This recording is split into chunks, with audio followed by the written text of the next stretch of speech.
Hello everyone. आज इस video में मैं एक्सप्लेन करूँगी ग्राम स्टेनिंग की प्रोसेस और इसमें यूज़ होने वाली स्टेन्स के नाम मैं आपको ट्रिक्स की हेल्प से याद कराऊँगी, जिससे आप ग्राम स्टेनिंग में यूज़ होने वाले स्टेन्स को कभी भी भूल नहीं पाएंगे। तो चलिए देखते हैं ग्राम स्टेनिंग की प्रोसेस। ग्राम स्टेनिंग की प्रोसेस से बैक्टीरिया को ग्राम पॉजिटिव और ग्राम नेगेटिव बैक्टीरिया में डिफ्रेंशिएट किया जा सकता है, और ये एक बहुत ही कॉमन टेक्निक है जो इन दोनों बैक्टीरिया को डिफ्रेंशिएट करने में यूज़ होती है। हेंस क्रिश्चियन ग्राम ने ये टेक्निक डेवलप की थी। ग्राम पॉजिटिव और ग्राम नेगेटिव बैक्टीरिया के जो सेल वॉल का स्ट्रक्चर होता है उसकी फिजिकल और केमिकल प्रॉपर्टीज़ डिफरेंट होती हैं। उसी का यूज़ किया जाता है ग्राम स्टेनिंग टेक्निक में। अब ग्राम स्टेनिंग की प्रोसेस के बाद देखिए, ग्राम पॉजिटिव बैक्टीरिया माइक्रोस्कोप में पर्पल कलर के दिखते हैं और gram negative bacteria pink colour के दिखाई पड़ेंगे। अब हम देखते हैं कि जो सिंपल स्टेनिंग है और जो डिफरेंशियल स्टेनिंग है, इनमें डिफरेंस क्या होता है। डिफरेंशियल स्टेनिंग के एग्जाम्पल होंगे जैसे ग्राम स्टेनिंग और acid fast staining. Simple staining में सिर्फ एक स्टेन का यूज़ किया जाता है, जबकि डिफरेंशियल स्टेनिंग में एक से ज़्यादा स्टेन यूज़ होते हैं। सिंपल स्टेनिंग के बाद जो बैक्टीरियल सेल होती हैं वो सिर्फ एक कलर की ही हो सकती हैं। जिस कलर का स्टेन होगा बैक्टीरियल सेल उसी कलर की दिखाई पड़ेंगी। जबकि डिफरेंशियल स्टेनिंग में जो बैक्टीरियल सेल हैं वो दो या उससे ज़्यादा डिफरेंट कलर्स की दिखाई दे सकती हैं। सिंपल स्टेनिंग की हेल्प से बैक्टीरियल सेल का साइज़, शेप और अरेंजमेंट पता चलता है, जबकि डिफरेंशियल स्टेनिंग से बैक्टीरियल सेल का साइज, शेप और अरेंजमेंट तो पता चलता ही चलता है, इसके अलावा दो ग्रुप्स में बैक्टीरिया डिफरेंशिएट भी हो जाते हैं। सिंपल स्टेनिंग के एग्जाम्पल हैं मिथाइलिन ब्लू स्टेनिंग या फिर क्रिस्टल वायलेट स्टेनिंग का यूज़ किया जा सकता है, जबकि डिफरेंशियल स्टेनिंग के एग्जाम्पल हैं ग्राम स्टेनिंग और acid fast staining method.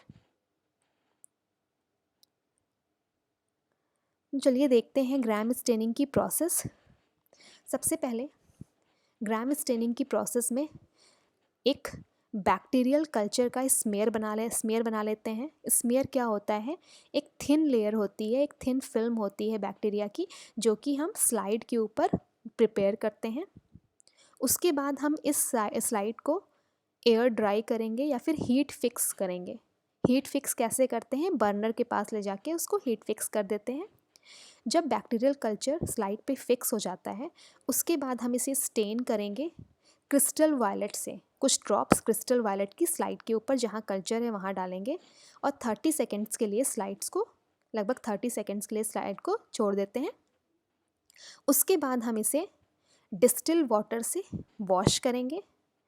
Distil water से वॉश करने के बाद जो नेक्स्ट हम क्या इसमें ऐड करेंगे, ग्राम्स आयोडीन इसमें हम ऐड कर देते हैं और 1 मिनट के लिए स्लाइड को छोड़ देते हैं। उसके बाद हम फिर से डिस्टिल वाटर से वॉश करेंगे। इसके बाद हम इसमें क्या ऐड करते हैं, 95% एथेनॉल। 95% एथेनॉल या फिर एसीटोन हम इस पर ड्रॉप बाय ड्रॉप डालते हैं 10 to 30 सेकेंड्स के लिए लगभग। उसके बाद हम इसे फिर से डिस्टिल वाटर में वॉश करते हैं।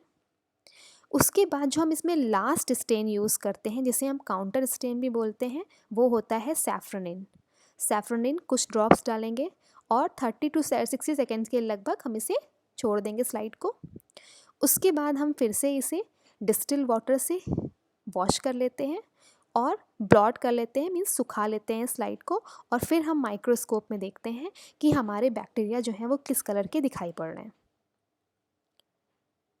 अब इसका एक्सप्लेनेशन क्या होगा, जो हम इतने स्टेन्स इसमें यूज़ कर रहे हैं उसका एक्सप्लेनेशन ये है।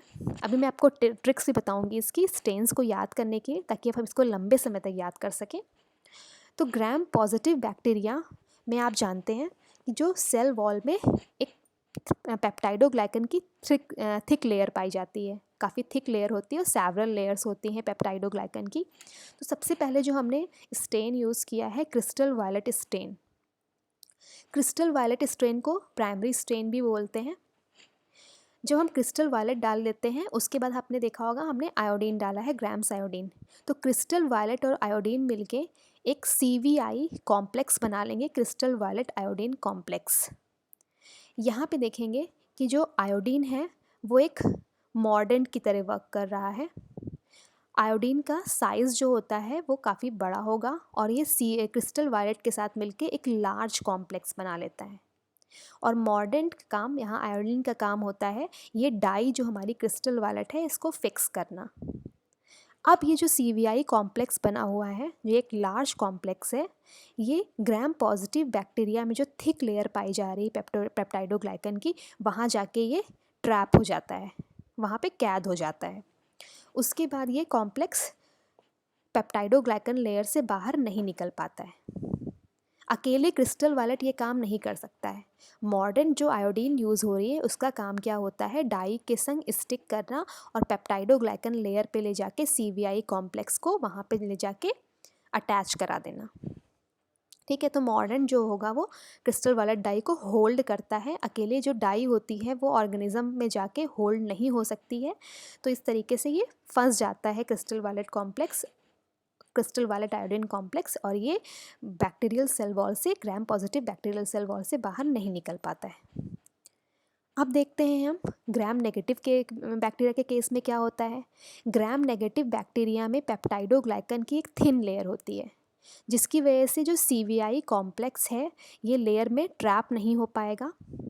फिर जब हम अल्कोहल का नेक्स्ट स्टेप में यूज़ करते हैं तो आप जानते हैं कि ग्राम नेगेटिव बैक्टीरिया की जो सेल वॉल होती है उसकी जो आउटर मेम्ब्रेन होती है उसमें लिपिड्स पाए जाते हैं, लार्ज अमाउंट में लिपिड्स पाए जाते हैं। तो जब हम अल्कोहल से डिहाइड्रेट करते हैं, अल्कोहल को अप्लाई करते हैं, तो ये जो आउटर मेम्ब्रेन है ये डिहाइड्रेट हो जाती है और इसमें पोर्स बन जाते हैं ढेर सारे। इन पोर्स के बनने की वजह से जो क्रिस्टल वायलेट आयोडीन कॉम्प्लेक्स जो ट्रैप नहीं हुआ है पेप्टाइडोग्लाइकन लेयर में, वो क्या होता है, सेल वॉल से बाहर आ जाता है। और इस तरीके से जब हम डिस्टिल वाटर से वॉश करते हैं तो ये कॉम्प्लेक्स वॉश आउट हो जाता है और इस वजह से ये कॉम्प्लेक्स बाहर निकल गया और ये ट्रैप नहीं हुआ।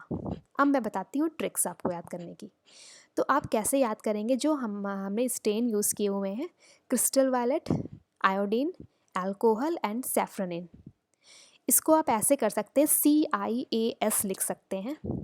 तो ऐसे मैं बोल सकती हूँ, कैन आई आस्क समथिंग, क्या मैं आपसे कुछ पूछ सकती हूँ। C for can, I for ask, C for can, I for I, A for ask और S फॉर समथिंग। तो कैन आई आस्क समथिंग। तो इस तरीके से आप चारों स्टेन्स के नाम अच्छे से याद रखेंगे। ये ट्रिक थी बहुत आसान सी याद करने के लिए ग्राम स्टेनिंग में जो स्टेन्स यूज़ हो रहे हैं। अब यहाँ पे जो सैफ्रोनिन होता है, सैफ्रोनिन का कलर होता है पिंक। तो अब हम देखते हैं कि जो बैक्टीरिया, ग्राम नेगेटिव बैक्टीरिया जो कलरलेस हो गए थे क्योंकि उनका क्रिस्टल वायलेट आयोडीन कॉम्प्लेक्स तो बाहर आ गया था। क्रिस्टल वायलेट का कलर होता है पर्पल। तो ग्राम पॉजिटिव बैक्टीरिया माइक्रोस्कोप में तो पर्पल कलर के दिखाई पड़ेंगे क्योंकि उनका जो क्रिस्टल वायलेट कॉम्प्लेक्स है वो बाहर नहीं निकला है, वो सेल के अंदर ही है, सेल वॉल में ही प्रेजेंट है।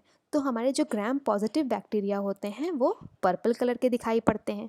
लेकिन ग्राम नेगेटिव बैक्टीरिया जो कि डिकलराइज हो चुके हैं वो क्या होते हैं, कलरलेस बैक्टीरिया हो गए हैं। तो ये कलरलेस हैं, तो जो हम सेकेंडरी स्टेन या फिर काउंटर स्टेन सैफ्रोनिन यूज़ करते हैं तो वो सैफ्रोनिन के कलर के ही हो जाते हैं। इसका मतलब वो पिंक कलर के दिखाई पड़ेंगे। तो इस तरीके से gram positive bacteria gram staining के बाद पर्पल कलर के दिखाई पड़ते हैं और gram negative bacteria pink colour के दिखाई पड़ते हैं। तो ये थी ग्राम स्टेनिंग की प्रोसेस। अगर आपको मेरा वीडियो पसंद आया होगा तो प्लीज़ मेरे चैनल को सब्सक्राइब करना मत भूलिएगा और इस वीडियो को लाइक और शेयर ज़रूर करिएगा। Thank you.